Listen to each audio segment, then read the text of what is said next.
बाजारात मिळणारे केक महाग तर असतातच, पण त्यामध्ये मोठ्या प्रमाणात मैदा वापरलेला असल्याने आरोग्यासही ते तितकेसे चांगले नसतात।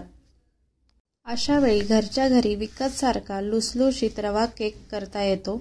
झटपट होणारा हा केक लहान मुलांपासून ते मोठ्यांपर्यंत सगळेच खाऊ शकतात। आज आपण अयंगार बेकरी स्टाईल रवा केक कसा बनवायचा ते पाहणार आहोत। सर्वप्रथम मी इथे एक मिक्सरचं मोठं भांडं घेतलं आहे। त्यामध्ये 2 वाटी रवा घेतला आहे। त्याच कपाने आपल्याला इथे 1 कप साखर घालून घ्यायची आहे।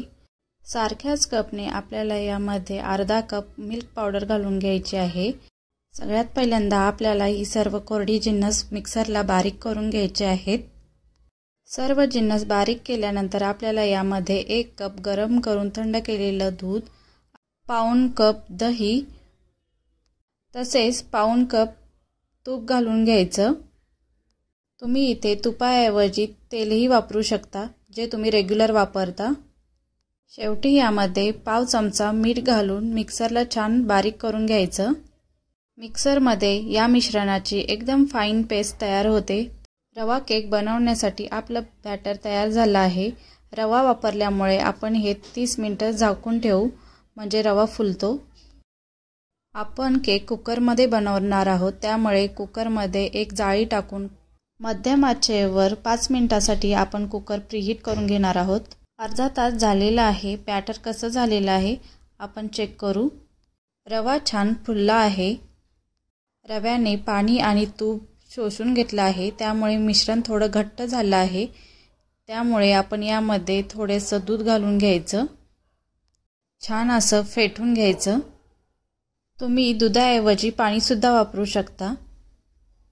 मी इथे 2-3 चमचे दूध घालून मिश्रण छान फेटून घेतलं आहे। मिश्रण छान सतत फेटत एकसारखं एकजीव करून घ्यायचं। आता आपल्याला यामध्ये 1 चमचा बेकिंग पावडर, पाव चमचा खाण्याचा सोडा आणि 2-3 चमचे व्हॅनिला एसेन्स टाकून घ्यायचं आणि तेही छान फेटून घ्यायचं। 2-3 मिनिटं एकाच दिशेने फिरवत मिश्रण आपल्याला एकजीव करून घ्यायचं आहे। असं केल्याने मिश्रण आपलं जाळीदार होतं। 2-3 मिनिटं मिक्स केल्यानंतर बॅटर आपलं रेडी झालेलं आहे। रवा केक बनवण्यासाठी अशा प्रकारची कन्सिस्टन्सी असायला हवी। बॅटर आपलं रेडी आहे। आता आपण बेक करायला घेऊ।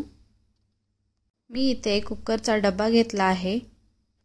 त्यामध्ये तूप घालून सर्व डब्याला व्यवस्थित लावून घ्यायचं। डब्याला छान तूप लावून घेतल्यानंतर यामध्ये तयार केलेलं बॅटर घालून घेऊ।